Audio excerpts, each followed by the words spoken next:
This wild pursuit was a wild one, to say the least. Insane. Yeah, we haven't Wow. seen one like this in a long time. So the suspects carjacked multiple vehicles. Look at him go. Yeah, and then he led authorities on a chase from Lancaster all the way to downtown LA. KCAL News reporter Tina Patel live in the area where they dumped one of those vehicles before they got away.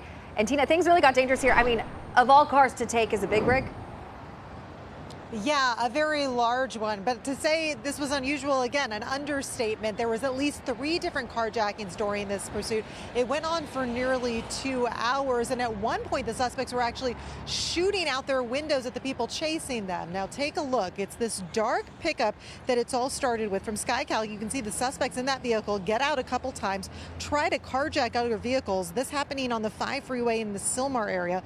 We've learned that the pickup truck was actually stolen from a Lancaster neighborhood around 10 last night.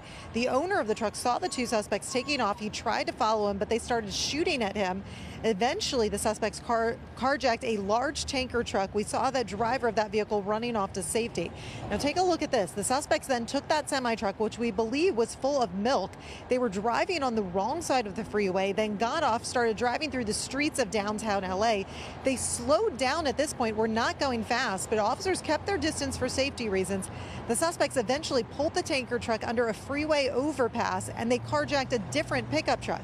Now, we talked to a driver who got caught in a roadblock just moments after that. She talked about how scary being carjacked must have been.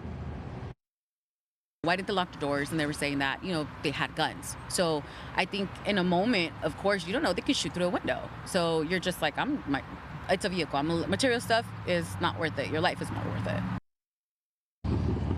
So this white pickup truck, that's the 3rd vehicle that the suspects stole. Now, it looks like they switched drivers as they made their way to the Boyle Heights area. They then went under an overpass, and a few seconds later, we could see the truck coming slowly out the other side. But officers soon discovered that that truck was empty. It was just rolling on its own. They're now trying to figure out if the suspects simply bailed out of the pickup and got away on foot, or if they carjacked another vehicle while they were under the overpass. It is still not clear. As we come back out here live, investigators are still talking to all the witnesses and drivers that were involved in this, but they just towed away the 3 vehicles that happened in the last hour, and we now have all the roads and intersections that were in this area back open, so morning commuters should not be affected. But again, drivers want to know if these suspects are going to be caught because they were armed and they were dangerous. I mean, the whole thing is just crazy. Yeah. Okay. Tina, thank you so much. Let's hope they catch these people.